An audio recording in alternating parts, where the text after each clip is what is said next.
So నా పేరు రామకృష్ణ అండి. నేను working as a biomedical engineer.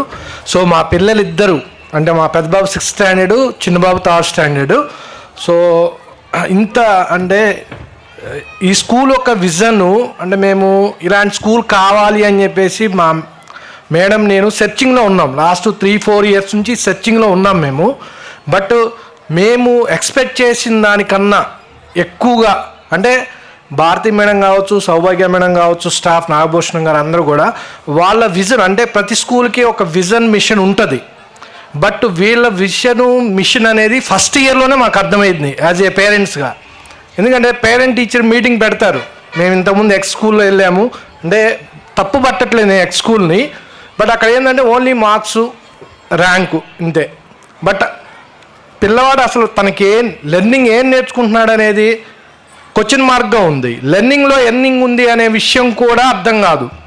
కానీ ఇక్కడ ఈ స్కూల్ విజన్లో నేను ఐడెంటిఫై చేసి నాకు అర్థమైంది ఏంటి అంటే, పిల్లలకి ఎంటర్‌ప్రెన్యూర్ మైండ్ సెట్ కావాలి. అంటే ఇవాళ రేపు ఏంటంటే ఒక ఎడ్యుకేషన్ సిస్టంలో ఒక డాక్టరో, ఇంజనీరో, లేకపోతే ఎవరి కింద వెళ్ళి వర్క్ చేయాలి అనే మైండ్ సెట్ నుంచి ఎంటర్‌ప్రెన్యూర్ మైండ్ సెట్కి రావాలి.